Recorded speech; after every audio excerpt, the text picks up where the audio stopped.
1,00,000 మంది శివభక్తులతో కలిసి మహారుద్రాక్ష పూజలో పాల్గొనండి. వెంటనే కాల్ చేసి మీ పేరును నమోదు చేసుకోండి. నమస్కారం గురుగారు. పెళ్లి నిజంగా మన భారతీయ సంస్కృతిలోని ఈ పెళ్లి అనేది ఒక ప్రధాన ముఖ్యంగా ఒక ఘట్టం అని చెప్పుకోవాలి అన్నమాట. అలాంటి పెళ్లి అనేది ఈ మధ్య కాలంలో రకరకాలుగా అయిపోతున్నాయి. నెక్స్ట్ ఇప్పుడు శ్రావణ మాసం వస్తుంది. అసలు పెళ్లి అంటే ఏంటి? ఇప్పటి కాలంలో పెళ్లి అంటేనే కొన్ని కోట్లు ఖర్చు పెట్టి పెళ్లిళ్ళు చేస్తారు. పోనీ అంతా ఖర్చు పెట్టి పెళ్లి చేసినా కూడా ఆ ఇంట్లో ఆడపిల్లలు కొంతమంది ఒకటి సూసైడ్ అన్నా చేసుకుంటారు, ఒకటి అత్తవారైనా వరకట్న వేధింపులని చంపేస్తున్నారు. నిజంగా ఇవన్నీ బాధేస్తుంది. ఏంటి అంటే అంత పెళ్లికి అంత ప్రాముఖ్యత ఇస్తే పెళ్ళి అయితే పోతుంది కదా. ఈ పెళ్ళి అంటే ఏంటి? అప్పట్లో పెళ్ళి ఎలా జరిగేది? ఇలా పెళ్లి అయిన కొన్ని రోజులకే ఇలా ఇంట్లో ఉన్న ఆ అమ్మాయి లేదు అన్న దాన్ని తల్లిదండ్రుల ముందు జీర్ణించుకోలేరు, అన్ని కోట్లు ఖర్చు పెట్టి. అంటే అమ్మా, ఇప్పుడు మీరు చెప్పినట్టుగా వివాహమైన తరువాత చాలా మంది ఆడపిల్లలు కానివ్వండి, మగవాళ్ళు కానివ్వండి, దానికి వాళ్ళకి చనిపోతూ ఉన్నారు. వారి యొక్క ఆత్మకి ఆ పరమేశ్వరుడు శాంతి చేకూర్చాలని కోరుకుందాం. అంతే. ఈ వివాహం అనేటటువంటిది దీనికి వివాహం కూడా కాదు, ఉద్వాహము అసలు పేరు. ఉద్వాహం అంటే ఏంటి? 2 జీవితముల కలయిక, 2 మనుషుల యొక్క కలయిక, దాన్ని ఉద్వాహము అంటారు. ఈ వివాహం ఎందుకు చేసుకోవాలి? ధర్మ ప్రజా సంపత్త్యర్థం స్త్రియం ఉద్వహే.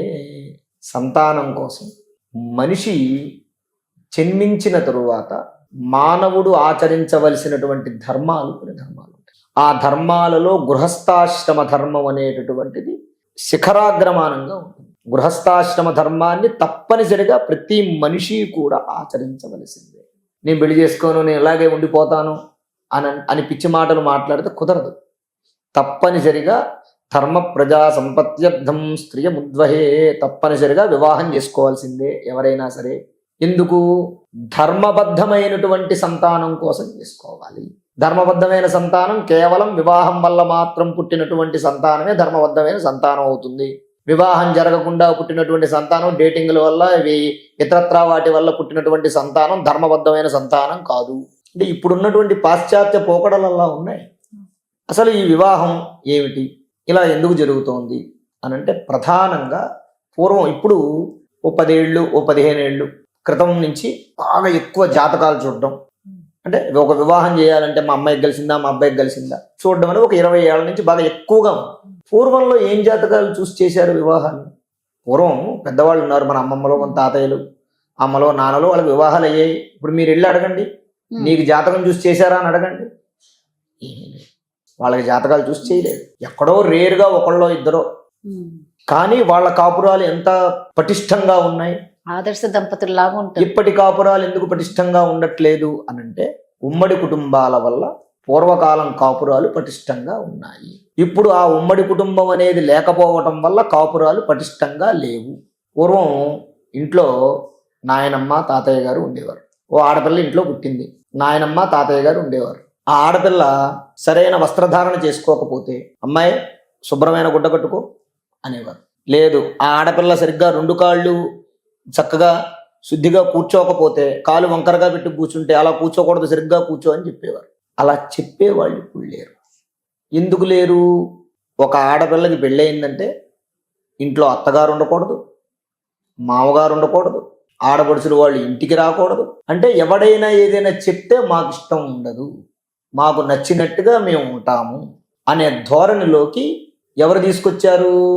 80s 90s ఆడవాళ్ళు తీసుకొచ్చారు. అదేందమ్మా, 90s వివాహం అయినటువంటి వాళ్ళు అనుకుందాం, 80s వదిలేసేయండి, 80s అంటే చాలా దూరం. 90s వివాహం చేసుకున్న వాళ్ళు ఉంటారు. ఉద్యోగాల రీత్యానో ఇతరత్ర ఇంకోటో లేదా ఆస్తుల తగాదాల వల్ల ఇంకోటో అత్తగారికి లేదా మామగారికి సేవ చేయాలనో ఇంకోటో మొగుడిని వేరుకాపురం తీసుకొచ్చి పెట్టేటటువంటి వాళ్ళు ఎవరైతే ఉంటారో వాళ్ళ ఇంట్లో ఎవరుంటారు? మొగుడు, పెళ్ళాం, పిల్ల తప్ప ఇంకెవరు ఉండరు. వాడికి చెప్పేవాడు ఎవడు? అమ్మాయి నువ్వు జాగ్రత్తగా ఉండు, నువ్వు శుభ్రంగా ఉండి, ఇది తిను, ఇది తినకు, ఆడపిల్ల ఇలా ఉండాలి, ఇలా ఉండకూడదని చెప్పేవాళ్ళు ఎవరు? వాళ్ళకి పూర్వం చెప్పేవాళ్ళు. కాబట్టి వాళ్ళకి వివాహం అంటే ఏంటి, వివాహానికి ఉన్న విలువ ఏమిటి, భర్త అంటే ఏంటి, భార్య అంటే ఏంటి, ఇద్దరు కలిసిమెలిసి సమస్య వస్తే ఎలా కలిసి ఉండాలి అనేది పూర్వం రామాయణం, భారతం, భాగవతం, భగవద్గీత వంటివి తాతలు, నాయనమ్మలు, అమ్మమ్మలు వీళ్ళందరూ చెప్పి వాళ్ళని మోటివేట్ చేసేవారు. ఇప్పుడు చెప్పేది ఏమీ లేదు. ఇప్పుడు ఏమవుతుంది, తల్లిదండ్రులు చెప్పరు, ఆ తండ్రి ఉద్యోగానికి వెళ్తాడు, ఈ తల్లి ఉద్యోగానికి వెళ్తుంది, పిల్ల ఉండేది ఒక్కత్తి, అది ఒంటికాయ సొంటు కొమ్ము. రేపొద్దున పెళ్ళైన తర్వాత మొగుడుకు కూడా అన్నం వండి పెట్టననే వాళ్ళు ఉన్నారు. ఇప్పుడు పెళ్లి చూపులకు వెళ్తే నేను అన్నం వండను, నేను కాపీ ఇవ్వను, నీకు నచ్చితే పెళ్లి చేసుకో లేకపోతే లేదు అని చెప్పేట దౌర్భాగ్యమైనటువంటి యువతులు ఉన్నారు. ఇదంతా ఎందుకు వచ్చింది? కేవలం తల్లిదండ్రుల యొక్క పెంపకం వల్ల. ఇదే ఉమ్మడి కుటుంబంలో ఉన్నటువంటి వాళ్ళు ఇప్పుడు 100 పెళ్లిళ్ళు అయ్యాయి అనుకోండి, 60 పెళ్లిళ్ళు మాత్రమే చెడిపోతున్నాయి, 40 పెళ్లిళ్ళు చాలా బాగున్నాయి. ఎందుకు బాగున్నాయి? వాళ్ళ తల్లిదండ్రులు లేకపోతే వాళ్ళు ఉమ్మడి కుటుంబంలో ఉండడము. కొంతమంది బయటుండి దంపతులు బయట ఉన్నా సరే తల్లిదండ్రులకి పిల్లలు విలువ, సాంప్రదాయాలు విలువ తెలిసిన వాళ్ళు కొంతమంది ఉంటారు. అలాంటి వాళ్ళు ఆ పిల్లలకి మంచి చెడు చెప్పడం వల్ల వాళ్ళకి విలువ తెలుసు. ఆ తండ్రి పాపం, మీరు నమ్మండి నమ్మకపోండి, వాడు తిన్నా తినకపోయినా కష్టపడి కలోగంజో దాగి సంపాదించి పెళ్లి చేస్తే కూతురికి కాపురానికి వెళ్ళి 2వ రోజు పొద్దున్న వచ్చేస్తుంది ఇంటికి. నాకు అక్కడ మా అత్తగారు నచ్చలేదు, అది ఇది నచ్చలేదు. ఈ డబ్బులన్నీ ఎవడు పెట్టాలి? దాన్ని చిన్నప్పటి నుంచి పెంచి పోషించింది తండ్రి పరువు తీయటానిక. ఇప్పుడు పూర్వంలో పెళ్లి చూపులు ఉండే. అసలు పెళ్లి చూపులు అబ్బాయి అమ్మాయి చూసుకునే వాళ్ళే కాదు. తల్లిదండ్రి వెళ్ళి కుటుంబం చూసి ఆ బాగుంది అమ్మాయి బాగుందని చెప్పి ఇంటికి వెళ్ళిపోయి ఆ అమ్మాయిని చూశానరా ఎల్లుండి పెళ్ళి అనేవాళ్ళు. ఆ పెళ్లిలో తెర తీస్తే అబ్బాయి అమ్మాయి చూసుకునేవారు. ఆ కాపురాలు బాగోలేదు. ఇప్పుడు ఏం చేస్తున్నారు? పెళ్లి చూపులు అయిన తర్వాత మేమిద్దరం ఒకరినొకరు అర్థం చేసుకోవాలని చెప్పి సినిమాలకు తిరుగుతున్నారు, పబ్బులకు తిరుగుతున్నారు, గబ్బులకు తిరుగుతున్నారు, అన్నిటికీ తిరుగుతున్నారు. మరి నువ్వేం అర్థం చేసుకున్నావు? పెళ్ళైన వారం 10 రోజులు కూడా తిరగకుండా ఇంటికి వెళ్ళిపోతున్నావు అంటే నువ్వు వాడిని ఏం అర్థం చేసుకున్నావు? నువ్వు అర్థం చేసుకునేది ఏంటంటే వాడి జేబులో పరసదు. అదేందమ్మా? అటువంటి పరిస్థితుల వల్ల వివాహం అంటే కొంతమంది అమ్మాయిలు మంచిగా ఉన్నా సరే, కొంతమంది అబ్బాయిలు కూడా, నేను అమ్మాయిల విషయమే అనట్లేదు, అబ్బాయిలు కూడా కొంతమంది వెధవలు ఉంటారు. అంటే వ్యసనాలు బట్టి శాడిస్టుల్లాగా అమ్మాయిలను ఇబ్బంది పెట్టడం. అలాంటి వాళ్ళు అంటే చూడడానికి పైకి మంచిగానే ఉంటారు, వివాహం అయ్యాక ఆ అమ్మాయిని పెట్టేటువంటి ఇబ్బందులకు కూడా వాడు పెట్టే ఇబ్బందులకు కూడా ఆ పిల్ల ఇంటికి వచ్చేటువంటి సందర్భాలు ఉంటాయి. పొరపాటు అబ్బాయిది కూడా ఉంటుంది.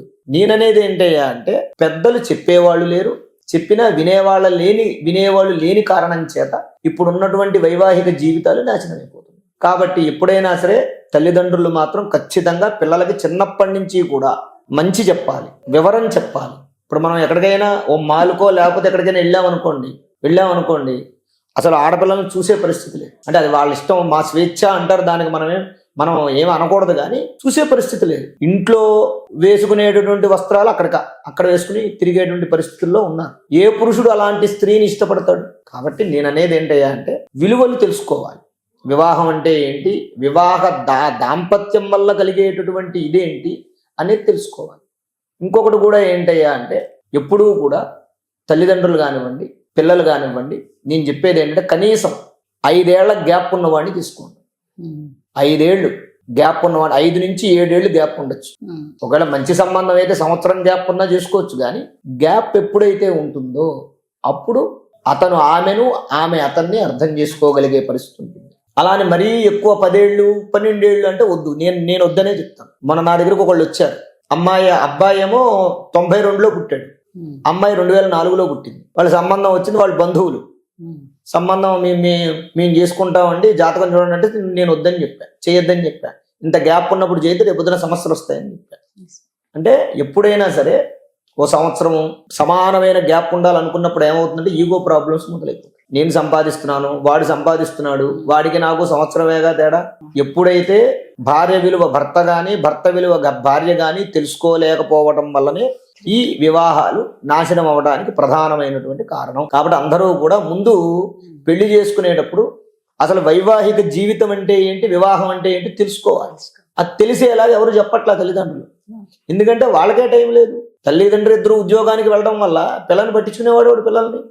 అలా పిల్లల్ని పట్టించుకోకపోవడం వల్ల మాత్రమే జరిగేటటువంటి సమస్యలు, ఇప్పుడు వచ్చే సమస్యలు అన్నీ కూడా. కాబట్టి అలా కాకుండా శుభ్రంగా మీ పిల్లలకి మంచి నేర్పండి. భర్త అంటే ఏంటో నేర్పండి, మీ అబ్బాయిలకి భార్య అంటే ఏంటి, ఆవిడ విలువ నేర్పండి. ఇవన్నీ నేర్పితేనే, విలువలు నేర్పితేనే కాపురాలు నిలబడతాయి, లేదంటే నిలబడవు. ధన్యవాదాలు. ఆగస్టు 11వ తేదీ లక్ష రుద్రాక్ష పూజ నిర్వహించబడుతుందండి. మీ గోత్రనామాలతో పూజలు నిర్వహించి అదే విధంగా రుద్రాక్ష మరియు విభూతి మీ ఇంటికి ప్రసాదంగా కూడా పంపిస్తారు. ఎవరికైనా ఇంట్రెస్ట్ ఉంటే మాత్రం కింద స్క్రోల్ అవుతున్న నెంబర్ కి కాంటాక్ట్ అవ్వండి. ఇందులో పాల్గొంటే మీ ఇంట్లో ఉన్న కష్టాలు అన్ని విముక్తవుతాయని, పిల్లవాళ్ళు ఏమైనా సరిగ్గా చదువుకోలేదని, ఆస్తి తగాదాలు కానీ, భార్యాభర్తల తగాదాలు కానీ, ఉద్యోగం రాలేకపోతున్నా, ప్రమోషన్స్ ఏమన్నా ఇంట్రెస్ట్ ఉన్నా, వ్యాపారం సరిగ్గా లేకపోయినా, ఇలా ప్రతి కష్టానికి విముక్తి కావాలి అంటే ఆ రోజు ఈ పూజ నిర్వహిస్తే ఖచ్చితంగా ఫలితం ఉంటుంది. ఎవరికైనా ఇంట్రెస్ట్ ఉంటే మాత్రం కింద స్క్రోల్ అవుతున్న నెంబర్ కి కాంటాక్ట్ అవ్వండి. శ్రీ మహాగణాధిపతయే నమః. ఆరోగ్యము, ఐశ్వర్యము, ఆనందము, ఆర్థిక లాభం ఇవన్నీ కలగాలంటే ఆగస్టు 11వ తారీఖు మంగళవారం రోజున మేము నిర్వహించేటటువంటి లక్ష రుద్రాక్షల పూజలో పాల్గొనండి. పరమేశ్వరుడి యొక్క అనుగ్రహం వల్ల సర్వ విధములైనటువంటి కష్టాలు నివారణమై ఐశ్వర్యాలు కలుగుతాయి. లక్ష రుద్రాక్ష పూజలో పాల్గొనేటటువంటి వారు స్క్రీన్ మీద స్క్రోల్ అవుతున్నటువంటి నంబర్లకు కాల్ చేసి రిజిస్ట్రేషన్ చేసుకోగలరు.